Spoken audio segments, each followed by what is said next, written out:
할아버지, 산중턱에서 드시는 핫도그 어때요?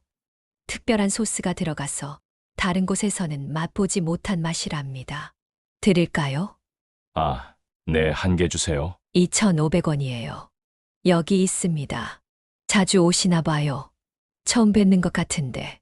네, 자주 옵니다. 혼자 살다 보니 이렇게라도 움직여야 정신이 건강해지더군요. 아, 그러시구나. 할아버지 눈빛이 어딘가 낯익은데. 어디서 뵌 적이 있나? 아닐 겁니다. 저는 평범한 노인일 뿐이니까요. 그런데 여사님은 왜 이런 산에서 장사를? 생계가 힘들어서요. 나이 들어 일자리도 없고 여기서라도 조금씩 벌어야.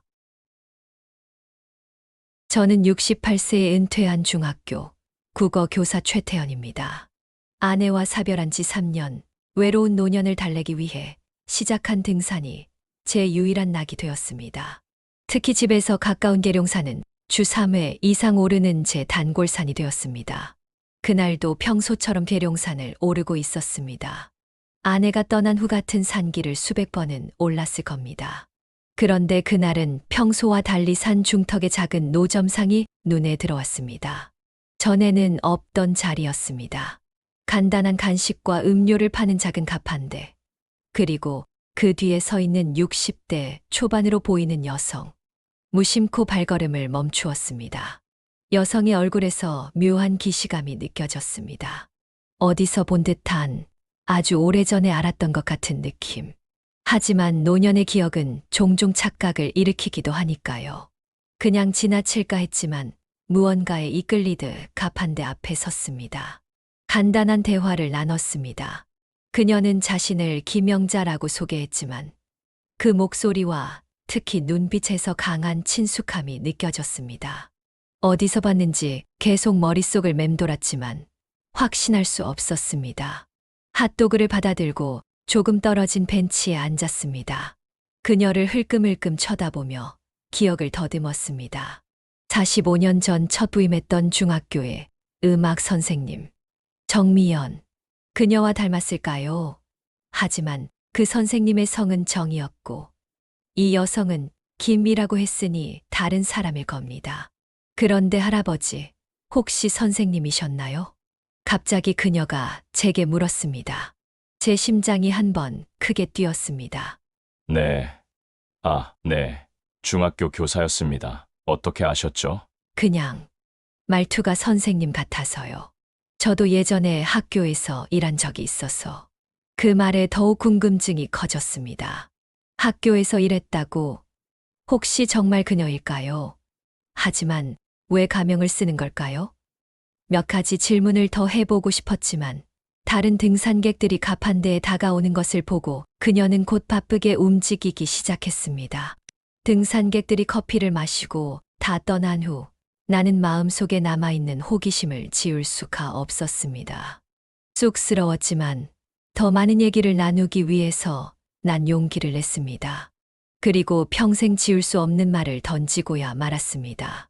그럼 혹시 저기 3만 원짜리 핫도그가 있다고들 하던데 여기도 있나요? 네. 그런 핫도그를 팔아요? 누가 그래요? 어디서 판대요? 할아버지가 하시는 말씀 무슨 말인지 모르겠어요. 내가 알기론 별거 다 해준다 하던데 얼마만 돼요? 일단 3만 원 여기 있어요. 왜 주시는 거예요? 팁을 주고 싶으시면 알아서 조금 주시던지요. 여인은 정색하며 다시 물었습니다. 근데 그렇게나 비싼 핫도그가 있어요? 정말요? 그건 저는 그런 거 잘 모릅니다. 다른데 가서 알아보세요. 하고 획하니 가판대로 가버렸습니다. 저는 얼굴이 화끈거림에 어찌할 바를 몰랐습니다. 나의 의도는 그게 아니었는데 큰 오해가 되어버렸습니다. 제가 친구에게 들은 정보는 어이없는 실수로 끝나버리고 말았습니다. 산을 내려오면서도 내 행동에 대한 죄책감으로 머리가 무거웠습니다. 그런데도 그 여성의 모습이 자꾸 떠올랐습니다. 집에 돌아와 오래된 앨범을 뒤적였습니다. 첫 부임지에서 찍은 교직원 단체 사진을 찾아냈습니다. 그리고 거기 제 옆에 서 있는 정미연 선생님의 모습을 보았습니다. 젊은 시절의 그녀와 오늘 만난 노점상 여성을 비교해보니 비슷한 듯 하면서도 확신할 수 없었습니다. 세월의 간극이 너무 컸습니다. 지영아, 오늘 이상한 경험을 했어. 하늘나라에 있는 아내의 사진을 바라보며 말했습니다. 아내와는 항상 이렇게 하루 있었던 일을 나누곤 했습니다. 그 습관은 그녀가 떠난 후에도 계속되었습니다. 내가 옛날에 좋아했던 사람을 닮은 여자를 산에서 만났어. 하지만 다른 사람인 것 같아. 이름도 다르고. 그날 밤 오랜만에 꿈을 꿨습니다. 45년 전 그 음악실에서의 기억. 피아노 앞에 앉아 조용히 건반을 두드리던 정미연 선생님. 그때 제가 문을 열고 들어갔고 그녀는 놀라 연주를 멈췄습니다. 최 선생님, 수업 준비하러 오셨어요? 그 목소리가 귓가에 생생했습니다. 다음 날 아침 평소보다 조금 일찍 일어났습니다. 무언가에 이끌리듯 다시 계룡산으로 향했습니다. 오늘은 정중하게 어제 일에 대해 사과하리라 다짐하면서도 가슴 한편에는 호기심과 설렘이 교차했습니다. 그녀가 정말 정미연 선생님일까? 그렇다면 왜 가명을 쓰는 걸까? 아니면 그저 닮은 사람일 뿐일까? 중턱에 도착했을 때 그녀는 이미 가판대를 펼치고 있었습니다. 어제보다 더 일찍 온 모양이었습니다. 천천히 다가가는 제 발걸음이 무거웠습니다. 그녀의 정체를 확인하고 싶으면서도 혹시 실망할까봐 두려웠습니다. 안녕하세요. 어제 오셨던 분이시죠? 그녀가 먼저 알아보고 인사했습니다. 목소리가 어제보다 더 친근하게 느껴졌습니다. 네, 다시 왔습니다. 오늘은 커피 한 잔 마실 수 있을까요? 물론이죠. 바로 내려드릴게요. 그녀가 커피를 준비하는 동안 저는 용기를 내어 물었습니다. 어제는 제가 실례가 많았습니다. 저기, 혹시 대전중앙중학교에서 근무하신 적 있으세요? 그녀의 손이 잠시 멈칫했습니다. 그리고 천천히 고개를 들어 저를 바라보았습니다. 그 눈빛에 무언가가 있었습니다. 인식, 놀라움, 아니면 경계심. 아니요. 거기서 근무한 적이 없습니다. 저는 그냥 평범한 주부였다가 나이 들어 장사를 시작했을 뿐인데요. 그녀의 대답은 단호했지만 눈빛은 다른 이야기를 하고 있는 것 같았습니다. 무언가 숨기고 있다는 느낌이 강하게 들었습니다. 죄송합니다. 제가 예전에 알던 분과 닮으셔서요. 그런가요? 누구신데요? 그 아시는 분이? 45년 전 제가 처음 교편을 잡았던 학교의 음악 선생님이십니다. 정미연이라고. 그 이름을 말하는 순간 그녀의 표정이 미묘하게 변했습니다. 눈을 피하고 커피를 따르는데 집중했습니다.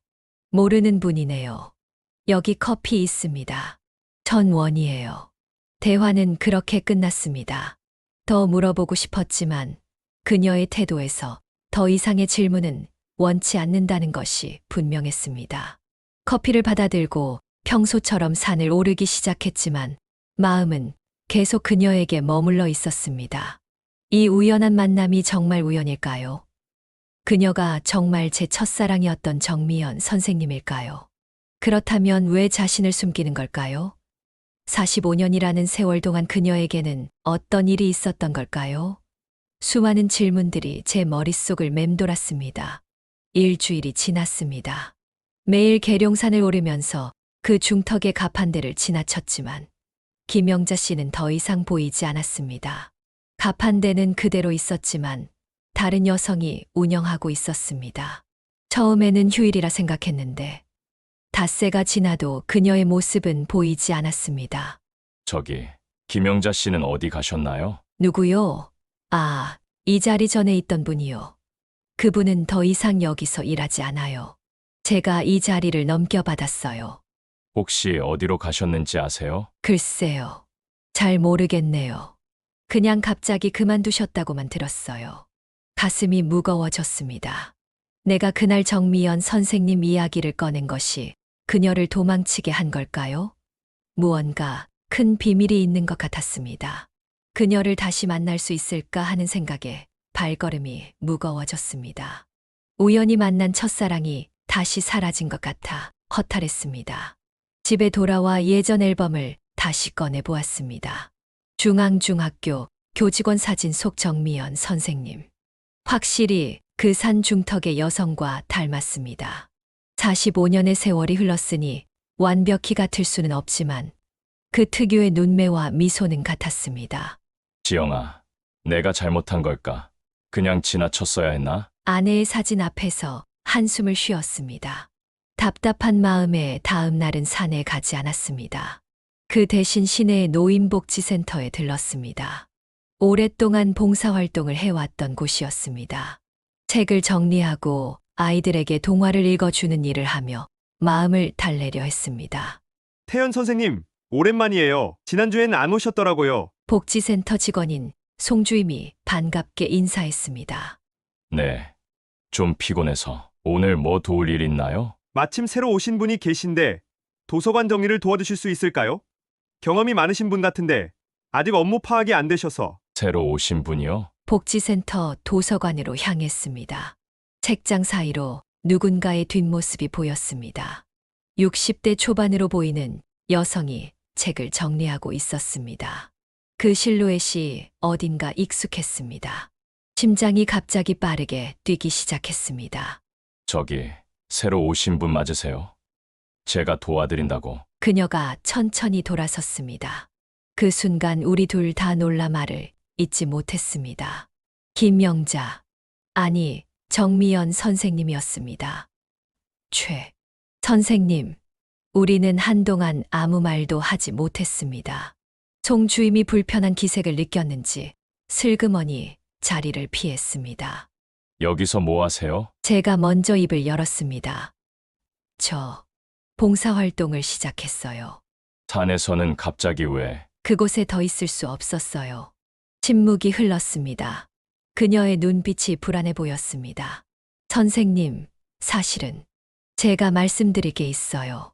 하지만 여기서는 어디서 이야기하면 좋을까요? 퇴근 후에 복지센터 뒤 공원에서 만날 수 있을까요? 5시예요. 시간이 너무 느리게 가는 것 같았습니다. 도서관에서 책을 정리하며 계속 시계만 쳐다보았습니다. 그녀와 같은 공간에 있으면서도 제대로 대화를 나누지 못하는 상황이 답답했습니다. 마치 45년 전 학교에서 그녀를 몰래 바라보던 때처럼 가슴이 뛰었습니다. 드디어 5시. 복지센터 뒤편 공원의 벤치에서 그녀를 기다렸습니다. 해가 저물기 시작하는 시간, 나무잎 사이로 비치는 석양이 아름다웠습니다. 얼마 후 그녀가 천천히 걸어왔습니다. 기다리셨죠? 미안해요. 아닙니다. 방금 왔어요. 그녀가 제 옆에 조심스럽게 앉았습니다. 잠시 침묵이 흘렀습니다. 정미연 맞죠? 제가 물었습니다. 그녀는 깊은 한숨을 내쉬고 고개를 끄덕였습니다. 네, 맞아요. 제가 정미연입니다. 산에서는 가명을 썼어요. 왜요? 왜 그렇게 하셨어요? 그녀는 손을 꼭 쥐며 이야기를 시작했습니다. 제가 숨어 지내는 중이에요. 숨어요? 무슨 일이 있었던 거죠? 제 남편이 사업 실패 후에 큰 빚을 지고 사라졌어요. 7년 전 일이에요. 채권자들이 저를 찾아다녔죠. 법적으로는 제가 책임질 일이 없었지만 끊임없이 괴롭혔어요. 결국 서울 생활을 정리하고 여기 대전으로 왔어요. 가명을 쓰면서요. 그녀의 이야기에 가슴이 아팠습니다. 그런 힘든 시간을 혼자 견뎌왔다니. 그런데 산에서 선생님을 만났어요. 처음에는 몰라봤는데 다시 보니 그때 그 최 선생님이 분명했어요. 하지만 제 정체를 밝힐 수가 없었어요. 만약 누군가 알게 되면 괜찮아요. 이제 이해합니다. 그런데 왜 산에 안 나오셨어요? 선생님이 제 이름을 물으셨잖아요. 정미연이라고요. 누군가 알아볼까 두려웠어요. 그래서 그 일을 그만두고 다른 곳을 찾다가 이 복지센터에 오게 됐어요. 여기는 더 안전할 것 같아서요. 정말 오랜 시간이 흘렀네요. 45년. 네. 긴 시간이었어요. 선생님은 어떻게 지내셨어요? 우리는 서로의 인생을 천천히 나누기 시작했습니다. 제가 대전에서 교사 생활을 하며 가정을 꾸린 이야기, 3년 전 아내를 잃은 이야기, 그녀는 서울에서 음악학원을 운영하며 살았던 이야기, 아들 하나를 두었지만 미국으로 이민을 가서 자주 만나지 못한다는 이야기를 들려주었습니다. 사실, 그때 선생님이 제게 특별했다는 걸 알고 계셨나요? 갑자기 그녀가 물었습니다. 제 심장이 빠르게 뛰었습니다. 무슨 말씀이신지 다 알고 계셨잖아요. 제가 선생님을 좋아했다는 거. 45년 전의 기억이 물밀듯 밀려왔습니다. 음악실에서 우연히 마주치던 순간들, 서로 눈빛을 교환하던 순간들, 그리고 제가 전근 가기 전날, 사실은 저도 선생님을 좋아했어요. 제 고백에 그녀의 눈이 커졌습니다. 정말요? 그런데 왜 말씀 안 하셨어요? 용기가 없었어요. 그리고 전근 발령이 갑자기 나서. 그래서 그날 제가 기다렸는데 오지 않으셨군요.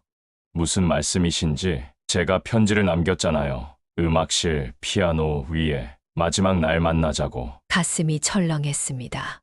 그런 편지가 있었다니 전혀 몰랐습니다. 전 그 편지를 본 적이 없어요. 정말 몰랐어요. 우리 사이에 무거운 침묵이 내려앉았습니다. 45년의 세월, 그 모든 시간이 한순간에 무의미해진 것 같았습니다. 만약 그때 그 편지를 봤다면 우리의 인생은 어떻게 달라졌을까요? 너무 늦었네요. 그녀가 작은 목소리로 말했습니다. 아니요, 늦지 않았어요. 제 말에 그녀가 놀란 눈으로 쳐다보았습니다. 우리 이제라도 다시 시작할 수 있지 않을까요? 그녀의 눈에 눈물이 맺혔습니다. 석양이 그 눈물을 반짝이게 했습니다. 그 순간 그녀는 45년 전 제가 처음 만났던 그 음악 선생님으로 돌아간 것 같았습니다. 하지만 저는 아직 숨어 지내는 중이에요. 그리고 이름도 다르고. 괜찮아요. 함께 해결해 나갈 수 있어요. 법적인 문제라면 제가 도움을 줄 수 있는 방법을 찾을게요. 그날 저녁 우리는 오랫동안 이야기를 나누었습니다. 45년 전에 나누지 못했던 이야기들, 그동안의 세월 속에 묻어두었던 감정들을 하나둘 풀어놓았습니다. 밤이 깊어갈수록 우리의 마음은 더욱 가까워졌습니다. 이제 어떻게 할까요? 그녀가 물었습니다. 내일부터 다시 시작하는 거죠. 우리의 두 번째 봄을. 그 말에 그녀는 오랜만에 환하게 웃었습니다. 그 웃음 속에서 저는 45년 전 음악실에서 피아노를 치던 그녀의 모습을 보았습니다. 세월은 흘렀지만 마음속 첫사랑의 모습은 변하지 않았습니다. 그렇게 우리의 새로운 이야기가 시작되었습니다. 계룡산에서 우연히 다시 만난 첫사랑, 그리고 45년이라는 긴 시간을 뛰어넘은 두 번째 기회. 이제 우리에게는 함께할 수 있는 시간이 있었습니다. 비록 젊은 시절처럼 길지는 않겠지만 더욱 소중하고 의미 있는 시간이 될 것입니다. 복지센터에서의 만남 이후 우리는 서서히 서로의 삶에 스며들기 시작했습니다. 미연 씨의 법적 문제를 해결하기 위해 제가 아는 변호사를 소개해드렸고, 다행히 남편의 채무 관련 법적 책임이 그녀에게 없다는 확인을 받을 수 있었습니다. 숨어 지내던 생활에서 조금씩 벗어날 수 있게 된 것이죠. 태연 씨, 정말 고마워요. 당신 덕분에 이제 숨 쉴 수 있게 되었어요. 미연 씨가 환하게 웃었습니다. 그 웃음이 얼마나 그리웠는지 모릅니다. 우리는 복지센터에서 함께 봉사활동을 하며 많은 시간을 보냈습니다. 그녀는 아이들에게 음악을 가르치고 저는 국어 수업을 도왔습니다.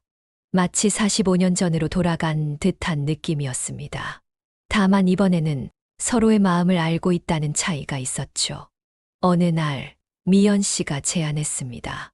태연 씨, 이번 주말에 시간 있으세요? 제 아들이 잠시 미국에서 돌아와요. 당신을 소개하고 싶어요. 가슴이 두근거렸습니다. 그녀의 가족을 만난다는 것은 우리 관계가 한 단계 더 깊어진다는 의미였으니까요. 물론이죠. 영광입니다. 주말, 우리는 인천공항으로 향했습니다. 그녀의 아들 재현 씨는 미국 시카고에서 건축 디자이너로 일하고 있다고 했습니다. 2년 만에 한국에 온다고 하니 미연 씨의 설렘이 느껴졌습니다. 어머니, 게이트를 빠져나온 30대 중반의 남성이 미연 씨를 향해 손을 흔들었습니다. 그녀는 서둘러 아들에게 달려가 포옹했습니다. 저는 조금 뒤에서 그들의 재회를 지켜보았습니다. 재현아, 이쪽은 내가 말했던 최태현 선생님이셔. 우리 옛 직장 동료셨는데 우연히 다시 만났어. 미연 씨가 저를 소개했습니다. 재현 씨가 고개를 숙여 인사했습니다. 안녕하세요, 선생님. 어머니가 많이 말씀하셨어요. 그런데 그 순간 무언가 이상한 느낌이 들었습니다. 재현 씨의 얼굴, 어딘가 낯익었습니다. 특히 그 눈매가. 혹시 사진 있어요? 갑자기 제가 물었습니다. 미연 씨와 재현 씨가 의아한 표정을 지었습니다. 무슨 사진이요? 아니, 죄송합니다. 갑자기 이상한 생각이 들어서. 우리는 공항 근처 식당에서 점심을 함께 했습니다. 식사 중에 재현 씨가 자신의 일과 미국 생활에 대해 이야기했습니다.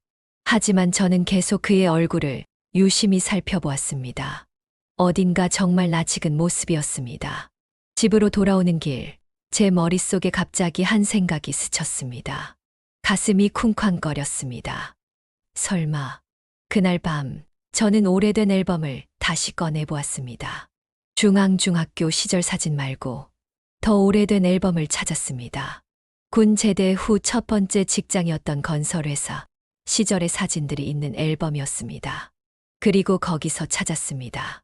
당시 직장 동료였던 김재훈과 함께 찍은 사진. 그의 눈매, 미소. 분명 오늘 만난 재현 씨와 닮았습니다. 너무나 닮았습니다. 심장이 빠르게 뛰었습니다. 김재훈. 미연 씨의 남편 이름은 분명 김재훈이라고 했습니다. 그리고 그녀가 말했던 대로 사업에 실패해 사라졌다고. 지금은 40대 중반이 되었을 그 김재훈이 제가 20대 후반에 알았던 그 김재훈과 같은 사람이라면 이럴 수가. 다음 날 아침 어떻게 미연 씨에게 이 이야기를 꺼내야 할지 고민했습니다. 확신이 있는 것도 아니었고 단지 제 추측일 뿐이었으니까요. 하지만 묘한 기분이 들었습니다. 운명의 장난 같았습니다. 복지센터에서 미연 씨를 만났습니다. 그녀는 평소보다 더 환한 표정이었습니다. 태현 씨, 어제 재현이 어땠어요? 좋은 아이죠. 네, 정말 훌륭한 분이더군요. 미국에서 성공하고 계시고 망설이다가 결심했습니다. 미연 씨, 혹시 남편분 사진 있으세요? 그녀의 표정이 순간 굳었습니다. 왜요? 그냥 궁금해서요. 없어요. 다 버렸어요. 그 사람 생각하고 싶지 않아요. 대화는 거기서 끝났습니다. 그녀가 불편해하는 것이 느껴져 더 이상 물어보지 않았습니다. 하지만 마음 한구석이 계속 불편했습니다. 며칠 후 재현 씨가 복지센터에 찾아왔습니다. 미연 씨가 잠시 자리를 비운 사이 저는 용기를 내어 그에게 다가갔습니다. 재현 씨, 잠깐 이야기 좀 할 수 있을까요? 네, 무슨 일이세요? 혹시 아버님에 대해 기억하세요? 재현 씨의 표정이 미묘하게 변했습니다. 왜 그걸 물으시죠? 제가 옛날에 김재훈이라는 분을 알았거든요. 혹시 아버님 성함이? 네, 김재훈이었어요. 하지만 돌아가신 지 오래됐어요. 돌아가셨다고요? 네, 7년 전에. 사업 실패 후 심장마비로 숨이 막혔습니다. 미연 씨는 남편이 사라졌다고 했는데 재현 씨는 돌아가셨다고 한다니. 어머니가 뭐라고 하셨죠? 재현 씨가 물었습니다. 아니, 그냥. 선생님, 사실대로 말씀해 주세요. 깊은 한숨을 내쉬었습니다. 미연 씨는 남편분이 사업 실패 후 사라졌다고 하셨어요. 채권자들이 그녀를 괴롭혀서 숨어 지내셨다고. 재현 씨의 얼굴이 창백해졌습니다. 그렇군요. 어머니는 아직도. 무슨 말씀이신지. 재현 씨가 저를 따라 복지센터 밖으로 나왔습니다. 우리는 근처 벤치에 앉았습니다. 선생님, 사실은 아버지가 7년 전에 사업에 실패하셨어요. 빚이 너무 많았죠. 하지만 사라지신 게 아니라 심장마비로 갑자기 돌아가셨어요. 문제는 어머니가 그 사실을 받아들이지 못하셨다는 거예요. 무슨 말씀이신지. 아버지 장례식 때부터 어머니는 이상한 행동을 보이셨어요. 재훈이는 도망간 거야. 죽은 게 아니야 라고 계속 말씀하셨죠. 의사는 급성 스트레스 장애라고 했어요. 시간이 지나면 나아질 거라고. 가슴이 아팠습니다. 미연 씨의 상태가 생각보다 복잡했던 것입니다. 하지만 나아지지 않았어요. 어머니는 계속 아버지가 빚을 지고 도망갔다고 믿으셨고, 채권자들이 찾아올 거라며 불안해하셨죠. 결국 서울 생활을 정리하고 여기 대전으로 오셨어요. 제가 미국에 있어서 자주 돌보지 못했는데, 그래서 가명을 쓰시는 거군요. 네, 채권자들을 피하기 위해서라고 하셨죠. 하지만 사실 모든 빚은 이미 정리됐어요. 아버지 보험금으로요. 충격적인 이야기였습니다. 미연 씨가 현실을 부정하고 자신만의 세계에서 살고 있었다니. 어머니가 선생님을 만나고 많이 달라지셨어요.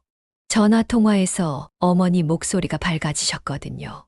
그래서 제가 일부러 한국에 온 거예요. 어머니가 현실을 받아들일 수 있게 도움을 드리고 싶어서.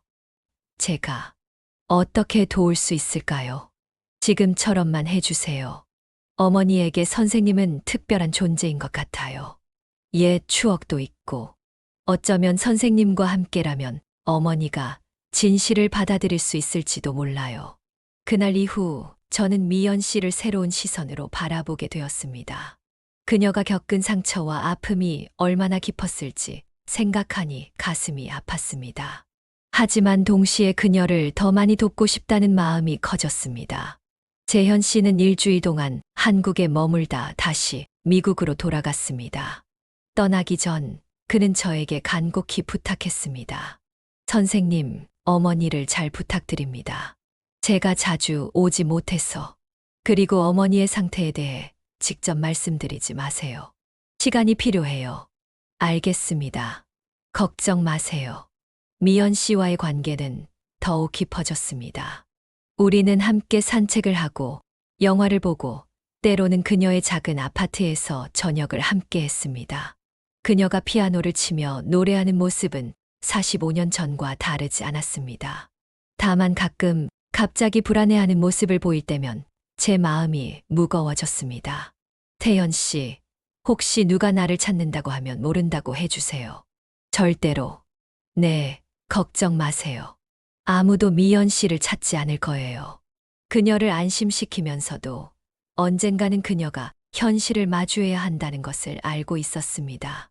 하지만 어떻게, 언제 그 이야기를 꺼내야 할지 망설여졌습니다.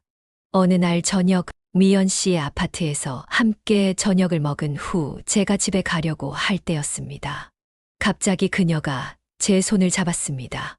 태연 씨, 오늘 여기 머물러 주세요. 심장이 빠르게 뛰었습니다. 그녀의 눈빛에는 간절함이 담겨 있었습니다. 괜찮을까요? 네, 이제는 함께하고 싶어요. 그날 밤, 우리는 많은 대화를 나누었습니다. 과거에 대한 이야기, 현재의 행복, 그리고 미래에 대한 희망까지. 하지만 이상하게도 그녀는 남편 이야기를 전혀 꺼내지 않았습니다. 마치 그 부분만 잘라내고 싶은 듯 했습니다. 새벽녘 그녀가 잠든 사이 저는 조용히 일어나 거실로 나왔습니다. 그리고 문득 시선이 책장 위 작은 상자에 닿았습니다. 호기심에 상자를 열었습니다. 그 안에는 오래된 사진 한 장이 있었습니다. 사진 속에는 미연 씨와 한 남자, 그리고 어린 재현이 있었습니다. 행복해 보이는 가족 사진이었습니다. 사진을 뒤집어 보니 날짜가 적혀 있었습니다. 1995년 여름, 제주도. 그리고 그때 저는 충격적인 사실을 깨달았습니다. 사진 속 남자, 분명 제가 알았던 김재훈이 맞았습니다. 하지만 더 충격적인 것은 그가 제 학창 시절 가장 친했던 친구, 김영수와 똑같이 생겼다는 점이었습니다. 태현 씨, 뒤에서 미연 씨의 목소리가 들렸습니다. 그녀는 제가 사진을 보고 있는 것을 발견하고 창백한 얼굴로 서 있었습니다. 미연 씨, 이 사람이 제 남편이에요. 재훈이. 그런데 이 사람, 제가 중학교 때 친구였던 김영수와 너무 닮았어요. 쌍둥이처럼. 미연 씨의 표정이 굳었습니다. 그녀의 눈에서 눈물이 흘러내렸습니다. 태현 씨, 사실 제가 말씀드릴 게 있어요. 태현 씨, 사실 재훈이는 영수였어요. 시간이 멈춘 것만 같았습니다. 미연 씨의 말이 제 귀에 천천히 들어왔습니다. 무슨 말씀이신지. 김영수, 태현 씨의 중학교 친구. 그가 나중에 이름을 김재훈으로 바꿨어요. 의자에 털썩 주저앉았습니다.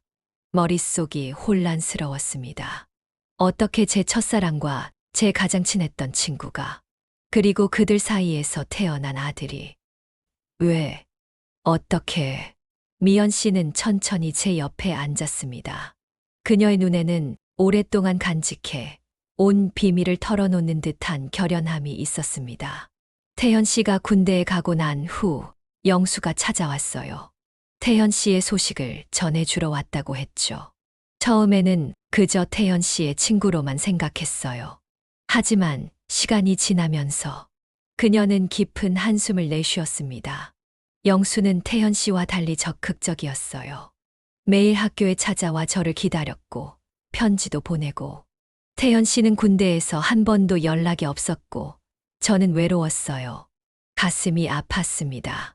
군 복무 중 아버지의 갑작스러운 사망으로 모든 것이 무너져 내렸던 그 시절, 저는 모든 관계를 단절했었습니다. 미연 씨에게도 연락하지 않았던 것이 이런 결과를 낳을 줄은. 영수와 결혼했을 때 그는 이미 김재훈으로 개명한 상태였어요. 가족 문제로 이름을 바꿨다고 했죠. 저는 별 의심 없이 받아들였어요.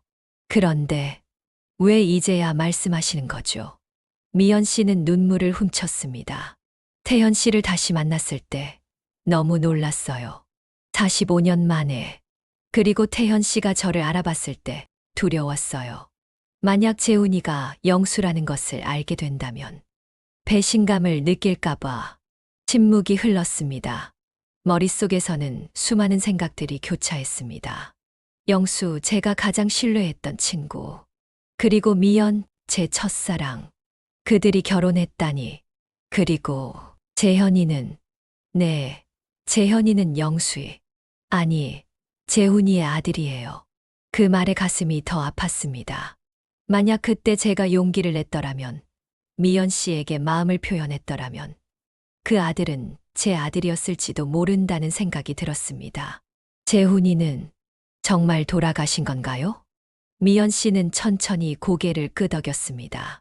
그녀의 눈에서 눈물이 흘러내렸습니다. 네, 7년 전이에요. 갑작스러운 심장마비였어요. 하지만 그녀의 목소리가 떨렸습니다. 저는 그 사실을 받아들일 수 없었어요. 너무 갑작스러웠고, 너무 많은 빚을 남겼고, 제 마음이 무너져 내렸어요. 그가 그냥 도망간 거라고, 언젠가 돌아올 거라고 믿고 싶었어요. 재현 씨의 말이 사실이었습니다. 미연 씨는 남편의 죽음을 현실로 받아들이지 못하고 있었던 것입니다. 의사들은 제가 현실 도피를 하고 있다고 했어요. 하지만 저는 그게 더 편했어요. 그가 살아있다고 생각하는 게. 그녀의 손을 잡았습니다. 따뜻했습니다. 그 온기에서 오랜 세월의 고통과 슬픔이 느껴졌습니다. 미연 씨, 이제 모든 걸 알게 되셨네요. 저를 떠나실 건가요? 속였다고 생각하시겠죠. 그녀의 눈에 두려움이 가득했습니다. 저는 천천히 고개를 저었습니다. 아니요. 떠나지 않아요. 정말요. 저는 태현 씨의 친구와, 그리고 그동안 진실을 숨겼는데 그건 과거의 일이에요. 우리에게는 지금이 있고 앞으로의 시간이 있어요. 미연 씨의 눈에서 눈물이 멈추지 않았습니다. 그녀를 조심스럽게 안았습니다. 우리는 그렇게 오랫동안 말없이 서로를 안고 있었습니다. 태현 씨, 저 이제 어떻게 해야 할까요? 함께 해결해 나가요. 미연 씨가 현실을 받아들일 수 있도록 제가 옆에서 도울게요. 며칠 후 우리는 함께 서울로 향했습니다. 미연 씨의 남편 김재훈, 김영수의 묘소를 찾기 위해서였습니다. 그녀는 장례식 이후 한 번도 묘소를 찾지 않았다고 했습니다. 묘지 앞에 서자 미연 씨의 몸이 떨렸습니다. 비석에는 김재훈이라는 이름과 생몰연도가 적혀 있었습니다. 그리고 그 아래 사랑하는 아내 정미연과 아들 김재현에게라는 문구가 새겨져 있었습니다. 재훈아, 미연 씨가 작은 목소리로 불렀습니다. 그리고 갑자기 무릎을 꿇고 흐느끼기 시작했습니다. 7년 동안 억눌러왔던 모든 감정이 한꺼번에 터져 나오는 것 같았습니다. 미안해. 내가 정말 떠난 줄 몰랐어. 아니, 알면서도 믿기 싫었어. 그녀의 어깨를 토닥이며 옆에 서 있었습니다. 이상하게도 제 마음에는 영수에 대한 미움이 없었습니다. 오히려 제가 그를 떠나보내지 못했다는 생각이 들었습니다. 영수야, 미연이 잘 지켜볼게. 마음속으로 오래된 친구에게 말했습니다. 서울에서 돌아온 후 미연 씨는 조금씩 달라지기 시작했습니다. 채권자들에 대한 이야기를 더 이상 하지 않았고 가명을 쓰는 것도 그만두었습니다. 복지센터에서도 본명을 사용하기 시작했죠. 어느 날 미연 씨의 아파트에서 저녁을 먹고 있을 때였습니다. 태연 씨, 생각해봤어요. 네, 무슨 생각이요? 우리 같이 살아요. 제 심장이 빠르게 뛰었습니다. 정말요? 네, 이제는 혼자가 아니라 함께였으면 좋겠어요. 늦은 나이지만 아직 우리에게 시간이 있잖아요. 그 말에 가슴이 따뜻해졌습니다. 45년 전 놓쳐버린 기회, 그리고 45년 후 다시 찾아온 기회. 이번에는 놓치지 않을 것입니다. 좋아요, 미연 씨.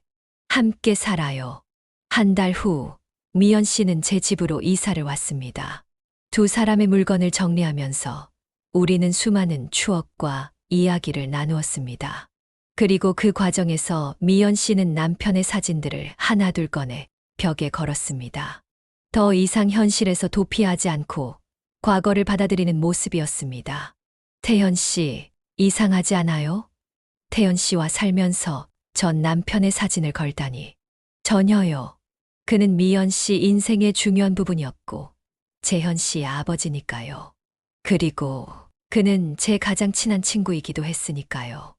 미연 씨의 눈에 눈물이 고였습니다. 고마워요, 태현 씨. 당신은 정말 특별한 사람이에요. 그렇게 우리의 새로운 삶이 시작되었습니다. 아침에 함께 일어나 산책을 하고 복지센터에서 봉사활동을 하고 저녁에는 함께 식사를 준비하며 하루를 마무리했습니다. 때로는 미연 씨가 피아노를 치고 제가 옆에서 책을 읽기도 했습니다. 평범하지만 행복한 일상이었습니다. 매년 봄이 되면 우리는 계룡산에 올랐습니다. 처음 다시 만났던 그 중턱에 서서 서로를 바라보며 웃곤 했습니다. 그리고 가을이 되면 서울에 가서 영수의 묘소를 찾았습니다. 미연 씨는 남편에게 우리의 일상을 이야기했고 저는 오래된 친구에게 그동안의 소식을 전했습니다. 재현 씨는 1년에 한 번씩 한국을 방문했습니다. 그는 우리의 관계를 축복해 주었고 저를 또 다른 아버지라고 불러주었습니다. 그 말에 가끔 눈시울이 붉어지곤 했습니다. 5년이 지난 어느 날 미연 씨가 갑자기 제안했습니다. 태연 씨, 우리 결혼할까요? 네, 이 나이에요. 왜요? 늦었나요? 아직 우리에게는 시간이 있잖아요. 환한 웃음을 지으며 대답했습니다. 좋아요, 미연 씨. 45년 전에 고백하지 못했던 마음, 이제는 확실하게 표현할게요. 저와 결혼해 주세요. 그렇게 우리는 작은 결혼식을 올렸습니다. 재현 씨와 제 두 딸, 그리고 복지센터 친구들이 참석한 소박한 시기였습니다. 하지만 그 어떤 화려한 결혼식보다 행복했습니다. 태연 씨, 저 후회 없어요. 비록 45년이라는 시간이 흘렀지만 결국 우리는 다시 만났으니까요. 저도 후회 없어요, 미연 씨.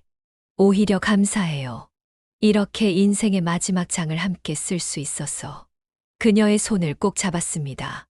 세월의 흔적이 남은 그 손이 참 따뜻했습니다. 계룡산에서 다시 만난 첫사랑. 45년의 세월과 예상치 못한 인연의 얽힘, 그리고 노년에 찾아온 두 번째 봄. 우리의 이야기는 늦게 피어난 사랑이지만 그 어떤 사랑보다 진실하고 깊었습니다. 어쩌면 이것이 운명이었을지도 모릅니다. 영수재훈은 자신의 자리를 비워두고 떠났고 그 자리를 제가 채우게 된 것. 그렇게 생각하면 모든 것이 하나의 원처럼 이어져 있는 것 같습니다. 계룡산 정상에 서서 하늘을 바라봅니다. 미연 씨의 손을 잡은 채 먼 구름 너머를 바라봅니다. 그곳에 있을 영수에게 말합니다. 고마워, 영수야. 미연이를 잘 지킬게. 그리고 미연 씨에게 속삭입니다. 사랑해요. 우리의 두 번째 봄이 가장 아름다워요. 오늘의 사연은 여기까지입니다. 오늘의 사연 어떠셨나요? 여러분들의 의견이나 비슷한 사연 댓글에 남겨주시면 영상 제작에 소중하고 귀하게 반영하겠습니다. 끝마치기 전에 여러분의 가정에 큰 복이 떨어지는 구독, 좋아요 꼭 부탁드립니다. 감사합니다.